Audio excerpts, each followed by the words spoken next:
This is the Speak For Yourself podcast featuring the best of Colin Cowherd and Jason Whitlock. I'm your host, Jason McIntyre. Boy, this was one of the biggest Wednesday shows we've ever done. Whitlock's 50th birthday. And listen, if you haven't been online yet, you have got to go look at what happens at the end of the show to Whitlock's birthday cake. Oh, it is spectacular. On the show, Cowherd makes the point that we can't keep giving Russell Westbrook a pass because we never gave Iverson a pass in a much tougher NBA. Whitlock argues that Westbrook was the greatest story in the NBA this season. NBA analyst Chris Broussard breaks down why this Clippers series is all on head coach Doc Rivers and not Chris Paul. Hall of Famer Chris Carter breaks down the impact Marshawn Lynch will have joining the Raiders and whether or not they can dethrone the Patriots in the AFC. Also, I gotta defend Deshaun Watson about his Tom Brady comments. Listen, this is a confident kid. You want that in your quarterback. I didn't get a lot of agreement on the show from the guys. And finally, former NBA champ Big Baby Davis gives us his thoughts on the Pat Riley comments on LeBron James and the Celtics. Ready for Speak For Yourself? Cowherd and Whitlock, take it away. Welcome to the show. We'll tell you how Russell Westbrook saved the NBA season. Saved. And we've got a few surprises because today we celebrate Whitlock's 50th birthday. Speak For Yourself starts now. Over the hill. 40th birthday. 50 is a new 40. 10th time we celebrated that. Hello and welcome. We're joined today by Fox NBA analyst Chris Broussard and Jim Jackson. Let's start in Houston, where James Harden and the Rockets knocked off Russell Westbrook and the Thunder, ending the series after just 5 games. Despite the loss, Westbrook once again put up some big numbers and big shots in his battle with Patrick Beverley, which continued even after the game was over. Oh, yeah, he was talking about he was first team all defense, but I didn't know what the hell he was talking about because I had 42 at the time. The series, I don't know what he talking about. Maybe he was dreaming of some I don't know. But now it shocked me because he said he looked up and said, "No one can guard me. I got 40 points." I'm like, that's nice. He took 34 shots to get it. Colin, Russ had another bad fourth quarter. He sure did. Do you blame Westbrook for the Oklahoma City's failure here? I actually don't. I blame Sam Presti. Okay, it's the only roster in the league without one elite three-point shooter. This is like being in a brick-and-mortar business and not getting digital.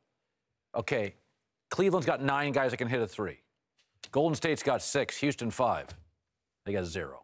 Okay, Westbrook drives me crazy. But Sam Presti's given him the keys to the kingdom. The team's paralyzed. Do you watch the fourth quarter? Yeah. His teammates don't know how to act. Now, some's on Russ. Mm-hmm. But when you empower, by the way, this is what the Lakers did last 2 years to Kobe. Young players sat around. Well, our owner said he's the guy, and our GM said he's the guy, and Byron Scott said he's the guy. Sam Presti has given too much power. And this roster, come on now, man. We're in a streaming world. You got to have a .com. They don't have a three-point shooter on the roster. Ultimately, you're right, but I'm not going to let Westbrook skate. Seriously. And I've been defending him during the regular season. His fourth quarters in a fourth-quarter league is an indictment on him. His lack of self-awareness, his lack of situational basketball drives me crazy. Look at this collection of bad fourth-quarter three-pointers early in the shot clock, well behind the three-point line. He's just jacking up stuff. And you can't tell me this is because, he doesn't have any teammates or anything like that. He lacks self-awareness. Again, I make a movie analogy. If you ever seen the movie Castaway, Tom Hanks, his best friend was Wilson, the ball. That's Russell Westbrook. And this isn't a movie. Tom Hanks got saved in that movie. You die alone when you're no man's an island. You die alone, and Russell Westbrook died alone last night. Look, a great point by you. First of all, Kevin Durant is really to blame. They would probably be the favorites to get to the finals this year if he had stayed put. Then you're right. This roster is not built for Russell Westbrook. It was built for Russell Westbrook and Kevin Durant. And so the lack of three-point shooting, think about this, the floor isn't spaced at all. They're usually playing two bigs, Taj Gibson and Enes Kanter or Steven Adams or whoever. So Russell was bad in the fourth. There's no defending that. And he's always had his problems with situational basketball and making the right decision, even when KD was there. But this was amped up because of frustration with every time I go to the bench, we got a little bit of the lead. Every time I get back off the bench, we're down. They were negative 58 in the 46 minutes that he didn't play. That's essentially one game. You got beat by 58 without Russell Westbrook. They weren't very good in the fourth with him. They weren't, but let me pose this. Let's say we're doing this show, and your analysts, your producers, your statistician guys, their financial background, they don't have anything in sports. So the information they're giving you has no relevance to what you're doing on this show. That's basically what you got with Russell when he puts the players on the court. Those guys that are on the court, he wants one shooter to be able to knock down a shot. Just one. He doesn't have it. So, of course, he's going, he would find them because he got 10 points, 10 assists. Exactly. He will find somebody. I don't let Russ off the hook. Some of the decisions he makes are terrible. Some of the shots that he takes are terrible. The turnovers are terrible. But it's because of the pressure. He doesn't have anybody there in this system that relieve the pressure. Colin, you said this, pacing himself, right? Why doesn't he do it? Mike did it because he had Scottie. Okay, LeBron did it because he had Kyrie. There's no way that Russ can pace himself with this team because when he goes out the game, no one makes it easier for him. No one makes it easier for his teammates. So not admonishing anything that he does, but he doesn't have the system of help in place to do a lot of this stuff. Part of what journalists do is they like stories. You've taught me this, is that a lot of times, and there's a lack of stories, who's the best story? Westbrook, the triple-double became the best story in a league where we know the Cavs and Golden State are the best. Here's one thing, though. We got to stop. Okay, I keep hearing about, he's exhausted in the fourth. Okay, Allen Iverson played in a league where point guards could be wrestled to the floor. The travel wasn't as cushy. Played 7 minutes per playoff game more than Russell Westbrook. Here's all the numbers. He didn't have all those turnovers. He shot better threes. Okay, Iverson played in a tougher league with less cushy travel, often less rest. He was a smaller body. He was a 168-pound guy. Yeah. Can we stop with the... But he had Eric Snow to handle most of the ball. No, here's the thing. He had a point guard that handled the load in regards to bringing the ball up the court. But how come we never allowed Iverson to say, guys, I'm shot in the fourth? I mean, that's become like But I don't think that's I think there are a few media members saying that. But overall, I don't think people are looking at it, he was just dead, he was fatigued. Like, I'm tired of that excuse. Yeah, and I get that. I think a lot of it was mental anguish that you could see he was frustrated that not only is nobody else scoring, we're about to finish the season. Jim made the point, though. They need a point guard next year, not Russell Westbrook playing the point. I would experiment. James 2-1. I would look at trying to get shooters and playing like a Mike D'Antoni type system. I think Russell would be good in that type of system. All right, to the Clippers, whose season is on the brink after Doc Rivers once again couldn't figure out the Jazz last night. Who wrote that? That seems a little harsh. L.A. down 3-2. The series moves back to Great Salt Lake City for Game 6 on Friday, but one reporter made the mistake of asking Chris Paul about the Clippers' chances for even pushing it to a Game 7. Will the Clippers be back here Sunday playing a Game 7? What? Your feeling about, your level of confidence that you'll be back here again. What you think? I'm on the team. What you want me to say? No, it's over. I mean, that's what you want to hear? Yes. Come on, man. You've been doing this long enough. Seriously, right? If you can expand upon that. No, I don't know. Everybody in here laughing for a reason. All right, Whitlock, Chris Paul's frustrated. Doc's been taking heat this whole series. Who's under more pressure, Doc or Chris? Listen, I don't think Chris Paul's under any pressure. Doc's job should be on the line and is on the line. I'm going to defend Chris Paul. He's an abrasive personality. To me, he's an old school NBA player playing in a new school league where you can't Like, tell people, oh, you did this or that wrong. To me, he reminds me of Isaiah Thomas. You put him back in the 80s, and he's perfectly fine, and guys follow him rather than push back, or people think, oh, he's too abrasive or whatever. I like Chris Paul, think he's a winner, think that they have the wrong head coach who brought his son into the mix and just has undermined his ability to lead. Yeah, I'm a huge Chris Paul fan. I have been for years. I think you've known. I've been saying I think he's the best pure point. I think he's the best defensive point. I think he's got an incredibly high IQ. I think he's very efficient. We've kind of lost efficiency. I remember when that used to be a big deal. I mean, gosh, he does something LeBron doesn't do. Chris Paul, his average field goal percentage and three-point percentage go up in the playoffs. Not even LeBron does that. I really do think you hit on something, is that sometimes it's just about, like, do you fall at the right time? Like, what if Bill Gates was born in the 20s? Yeah. It had all that genius wasted. Right. Chris Paul, to me, feels like not only is the culture of basketball, everybody's best friends, not right for him, but sometimes the culture of L.A. and this organization isn't. This has always been the second most popular team in a city. I've always felt Chris Paul feels like a Laker to me. Like, he should be leading this empirical franchise. There's 2 or 3 athletes in this country I feel bad for. Andrew Luck, Mike Trout, and Chris Paul. I don't think they're given the support they need. Chris is terrific. I mean, he's not going to bear any brunt if they lose this series. It's all on Doc Rivers. Blake Griffin's injury is not an excuse because Rudy Gobert missed the first 3 games. Good point. Gordon Hayward played 9 minutes in game 4, I think it was. Yep. And so that's not an excuse. Doc was brought here to mold this team that had great talent. Remember, they were better than Golden State when Doc took this team over. And essentially, outside of Kevin Durant, the teams have remained the same. And without Durant, Golden State just lapped the Clippers. And so this is about Doc Rivers. I would look at some of the other moves, like what do we get rid of Blake? Do we bring in a Carmelo Anthony maybe to play with Blake and our other 2 stars? I would look at all that we do before I got rid of Doc Rivers, but you certainly could justify firing him if they lose this series. The pressure is on Doc, just because the player personnel moves he's made over the last 3 or 4 years haven't worked out. But also, when you look at comparison to what Quinn Snyder's doing from an execution perspective in game, it is unbelievable. Now, again, the tools that he has to work with as far as shooters on the court, playmakers, is a lot better than the Clippers, so he can be more creative.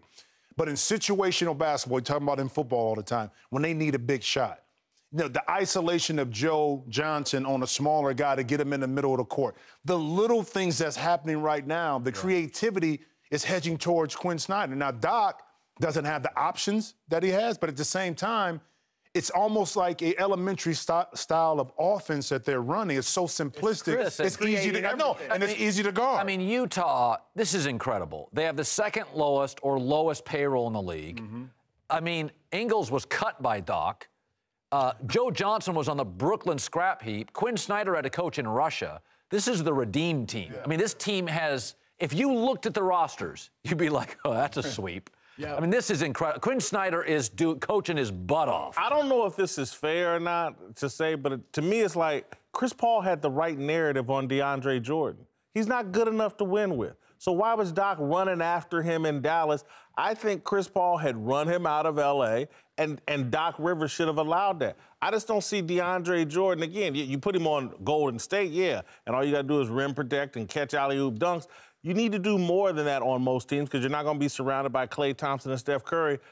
I get all the blame. Doc chose the groceries. You don't like the meal. Blame that. See, I think you can win with DeAndre. You know, if you look at this roster, he's your 4th best player, though. But if he's the 5th, if you put shooters and perimeter, especially a 3-man around. I mean, he's similar to a Rudy Gobert. You know, you can Rudy versus DeAndre. Well, you can talk about the money, but I'm just saying, if you look on paper, they should be in the same class with Golden State, Cleveland, and San Antonio. You got a top, we just praised Chris Paul. He's the top point guard in the league. DeAndre is like a top 5 center. Blake Griffin is a top 5 power forward. I mean, you got a shooter in J.J. Redick. You got another playmaker in Jamal Crawford. It's tough to put it together, but that's why Doc's getting $10 million a year.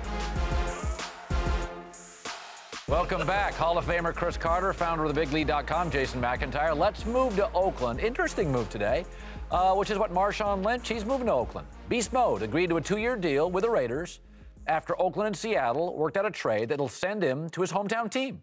Now, Marshawn tweeted about the move today, saying, quote, "Yes, Lord, 12th man, I'm thankful, but bleep, just got real. I had hella fun in Seattle, but I'm really from Oakland. Though, like, really, really, really from Oakland, though. Town business, breathe on me." I hope I got that right. All right, Whitlock, does adding Lynch make the Raiders a real threat to the Patriots? First of all, it's yes, Lord. Yes, Lord. Yes, Lord. I didn't think I had a great And lead the on church that. say amen. Yes. What was the question again? Does he make them, Yes. He makes them hell yes. They got a great offensive line. They just added Jared Cook. They got good wide receivers, Amari Cooper, and they got a quarterback you love. So now with Marshawn Lynch in place in the draft, I'm sure they'll focus on trying to shore up that defense. If they can add a late free agent or something on that defense. But I think Marshawn Lynch is going to be very productive. Ricky Williams at 31, 32, came back after sitting out, ran for 1,100 yards. That's the bar I'm going to set. I think Marshawn Lynch jumps over that 1,100-yard barrier. Here's where I think he has value. I think this is the best division in football now. Now, in the NFL, it usually doesn't last very long. Somebody gets hurt at quarterback. But I think it's the best division in football. So it's like, in the NBA, we always talk math, 3-pointer 2. Yes. It's math.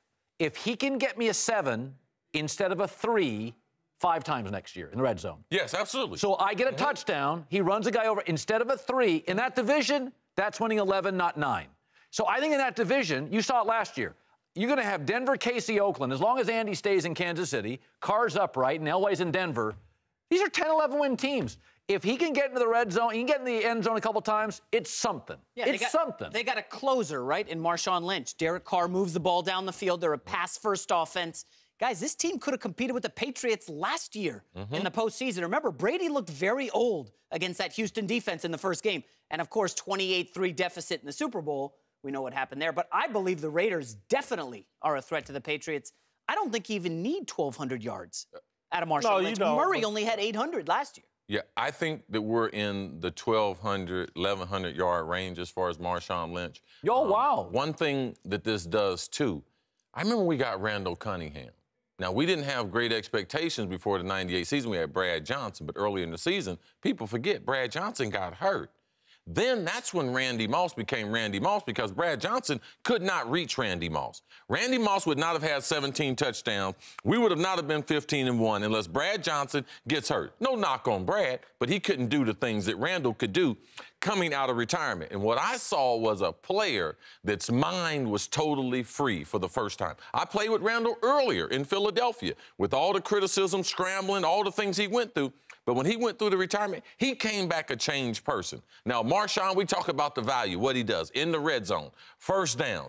Also, he gives them juice getting off the bus. Yeah. This was one of the best teams last year in the National Football League.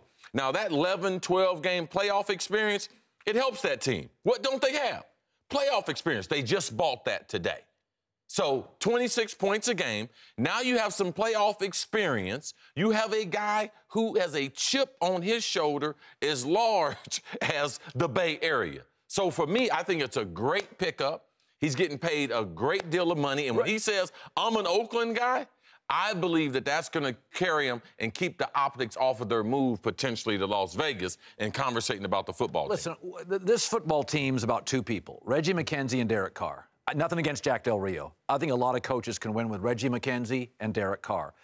So once you have the GM right and you have the quarterback right, then it becomes little things. Getting the you know what I mean? Marshawn doesn't have to be a big thing. This is a football team. I agree with you. I thought they were the only team that would have gone, if Derek Carr's healthy, would have gone into Foxborough and Belichick's like, they're going to score 27 points on us. So, I mean, I kind of feel like, if I don't have the numbers in front of me, I don't think the Raiders were always a great red zone team last year. I think they were kind of middle. They were 14th, middle of the pack. Yes. You move to 8th best, it's something. The other thing where I actually think this is going to work, it's a going-away party now for Oakland in terms of Oakland fans upset about the move to Las Vegas. But can you really be upset if the team has a chance to win the Super Bowl and one of your favorite hometown heroes is a part of a Super Bowl run? It'll turn into a going-away party more than a riot because they're leaving. All right, to Deshaun Watson, who made some headlines on NFL Network yesterday saying teams would regret drafting Mitchell Trubisky ahead of him. The former Clemson star also dropped that he's chasing none other than the greatest quarterback of all time, Tom Brady, saying, quote, "I'm chasing Tom. I'm going 6. That's the big thing. I know it's going to be tough. It's going to be hard. I got to have the right situation, have some luck on the way, but that's what I'm chasing." Colin, is Watson helping or hurting his draft stock with all the talk? Well, I mean, the Browns drafted Johnny Manziel because he got on the phone and said, "Let's wreck this league." I mean, confidence, go. I mean, that's a good thing? Well, no, I'm saying. Johnny Manziel? Got him a job. Got him a job. You ask beautiful, what do beautiful women always say? Nobody asked me out. The confident guys get the dates with the pretty girls. So the bottom line is, I'm sitting there and I'm like, Trubisky, Deshaun Watson, and Deshaun's like, "You're going to regret it. I'm going to be great." In the room, that could sell me. That's a little thing could sell me. It could scare me as well. We live in this era of social media. I can see a lot of Jordan crying faces over Deshaun Watson and these quotes that he's saying being used. I don't get it. I don't get it. Just look, go into the league quietly, exceed expectations. Don't elevate expectations that perhaps, who's going to be the next Tom Brady? Deshaun Watson? No, I don't think so. Well, it depends where he goes, but look at it from this No, it perspective. doesn't depend on where he goes. That's a stupid comment. Well, if he goes to Cleveland, he's not going to be the next It doesn't matter where he goes. It doesn't matter where there is no Houston? team. Okay, wait a second. Just stop. There is no team that kid is going to that he's going to win 6 Super Bowls. You're probably right, Chris. I'm probably right. I would probably concede that. But to the question, though, Chris, you love the confidence here. You have to. And think about it from his perspective. His resume is sterling. 32-3, hung 900-plus yards on Nick Saban twice, won a title, and all of a sudden, Johnny-come-lately Mitchell Trubisky has passed him in everybody's mock draft. Mitch Trubisky, what has that guy done? I love the confidence from Watson. Look, I think Watson is going to be a successful player. As far as having confidence and everything, that has little to do as far as your success. Because that's one thing, the football game that he's getting ready to play, he is not familiar with. And like I tell young guys, yeah, you think you know, but you don't know what you don't know. And when you know better, you'll speak better and do better. Whitlock, you're right. He don't know any better right now. He's not chasing Tom. He's chasing to trying to get on a roster. Chase to try to be the starter. Chase to try to be a team leader. I'm trying to be the best quarterback in my division. Then I'm trying to be the best quarterback in the NFC, AFC. And then I'm trying to go after the league. You have to set your priorities. Get on the field first. It's called TT. Get some turf time. Until you get some turf time, shut your mouth. John Elway didn't grow up with the NFL Network or sports radio. I think John Elway would have said similar things. I do think this. Derek Carr grew up with all those things, and I don't remember any of these statements made about him. Is the cockiest quarterback in the NFL. He ain't this cocky. He didn't come in talking about, "I'm going to be better than Joe Montana." And he's never said anything about Favre when he was sitting behind Favre. But the agents want these players on shows, my show, your show. They go on shows, they're asked questions, and the kid sits there who's 21 years old thinking, "I don't want to be a schmuck, but I don't want to get trampled." You don't have to be the ultimate millennial either. You don't have to be delusional and no self-awareness. You don't have to have a false confidence, because that's what this reads as false confidence. It's not even believable. 6 Super Bowls? I mean, come on. Tom Brady? But isn't this like when Damian Lillard was asked, "Hey, how many games do you guys beat in the Warriors in?" And he said 6. We're going to beat him at 6. Nobody knew. It's totally different. You need to have some perspective, all right? Like, don't put yourself in a position that your words can be used against you. Realize you're trying to get a job. Make yourself more employable to more of the teams, not less of the team, because every owner is not like you. Every owner is not like us, all right? Most of them are pretty conservative, and they got no confidence like an athlete has confidence. So sometimes it doesn't transfer over to, "Hey, I want this guy on my team." There's such a process to greatness. And if he were talking about embracing the process to greatness, I'm going to embrace the climb, because it's, again, the NFL, it is otherworldly, man. And he's stepping, it's humbled more talented people than him. There are guys, again, guy grew up with more talent than this guy by leaps and bounds, could have been as great as any quarterback. Jeff George. Got to respect the process. And I'm going to tell you, Alabama defense, we need to stop using Alabama's defense. Now, I know, because I'm just going to tell you, the worst team in the NFL would score 70 points against Alabama. Maybe 100. Like, Johnny Manziel lit him up. By the way, so did that kid at Mississippi. He lit him up twice, too. All right, welcome back. Happy 50th, big guy. Chris Broussard, now joined by NBA champ Glenn Big Baby Davis. Let's move to Miami, where Pat Riley opened up this week to Wright Thompson about the details of LeBron's departure from the Heat and his reaction to it, saying, quote, "I was very angry when LeBron left. It was personal for me. It just was. I had a very good friend who talked me off the ledge and kept me from going out there and saying something like Dan Gilbert said. I'm glad I didn't do it." All right, Whitlock, you surprised Riley almost pulled a Dan Gilbert on LeBron? Not remotely. I think Dan Gilbert's reaction was real and raw. I don't think people call it was offensive, it was this and that. It was just real. People in sports are emotional. People in life are emotional. I think Pat Riley, I respect the transparency here. He was upset when LeBron left, bit his tongue, but I don't blame him for being upset. I don't blame LeBron for leaving. Oh, so you're okay with total hypocrisy. So rich people all have something in common. It's not Republican, Democrat. There's rich men and women. What rich people all have in common is they're opportunists. They have moved toward commerce, opportunity, moving away from the Lakers and Knicks, just at the precipice of trouble. Pat Riley has been the great exeter and the great salesman. He left just when he felt the room temperature change. LeBron's like, Wade's getting old, Bosh ain't giving me much, Batty A, Ray Allen can't guard anybody. LeBron did exactly what Pat Riley's made a career of. Yeah, and Pat Riley has the right to be upset or feel like, oh, damn, I thought we was in this for the long haul, even though LeBron did what's best for LeBron. Pat Riley should not have been upset at all. Sad, I get it, okay? Dan Gilbert, I condemn totally what he did, that letter. But I get the anger, I get the betrayal.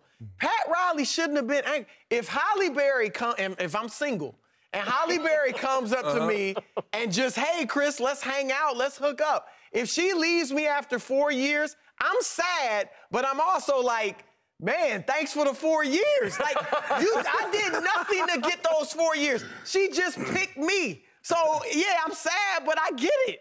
Riley, he gave you 4 years of the best player of this generation. You did nothing to get it. You did nothing to deserve it. Be thankful for the 4 years and the 2 rings. Decent point. Yeah, I thought he was like a good fella type of guy, right? Right? I thought he was tough, militant type of guy. Oh, good fella guys don't get upset? Yeah, I didn't know Behind closed doors. Yeah, I didn't know that. And, you know, let the guy go, man. It's okay. Don't worry about it. Listen, this whole league's transactional. This is what it is. I mean, the NFL's more transactional, but, you know, I just find it funny that people can be such hypocrites. Is that why is it hypocritical? When guys are rich or women are rich and they get older, they forget how they got there. Yeah. And they got there sometimes by hurting feelings, trampling people, leaving companies who needed them at that very moment, and being opportunists. Like, for Pat Riley, here's what's amazing. When Pat Riley and Mickey Arison, and I'm sure they have a bonus structure, LeBron made Mickey Arison $400 million richer the day he arrived. Wow. The city of Miami, which, by the way, how many times did the city of Miami in May and June get a free Chamber of Commerce picture on the NBA, Aqua Water? Do you know the condo sales went up? The home sales went up? Like, their tourism numbers went up with LeBron. It's like the Rose Bowl. Yeah. They always say the Rose Bowl sells homes and tickets to Los Angeles because it's freezing everywhere in January and they show Pasadena. The whole city of Miami, real estate developers owe LeBron a thank you. He changed the city's business for 5 years. I'm sitting with the 3 luckiest guys on the planet. They've never been dumped unexpectedly, every relationship, when it ends, it's just, oh, that was wonderful. It was a great experience. But Riley stole LeBron from Dan Gilbert and Cleveland. It don't matter. Then somebody steals him back from you. You can't be upset. Look, you can't. That's the game. My mother's gonna be real upset with me. My stepmother's really gonna be upset. But my stepmother stole my father from my mother. And when my father did the same thing to her that he did to my mother, she had a right to be upset. But that's where he says the hypocrisy comes in. That's where it comes in. This is the Speak for Yourself podcast featuring the best of Colin Cowherd and Jason Whitlock. I'm your host, Jason McIntyre. Make sure you subscribe on Apple Podcasts, SoundCloud, and YouTube. Also, as I said, listen, that cake incident has got to be lighting you up on Instagram. You got to follow us. Also, guys, I just want to close this out. So we talked a lot about Westbrook on the show. And if you looked at their salary cap situation, it ain't getting better. And I wrote about this on The Big Lead. I don't understand how they could have built this team so poorly, and they're locked into Cantor next year, and Adams, and Oladipo. They cannot get better. They're going to have to pull a rabbit out of the hat if they want to actually improve this team and be a contender, and it looks bleak right now. Happy birthday, Whitlock. Have a great 50th. We'll see you tomorrow.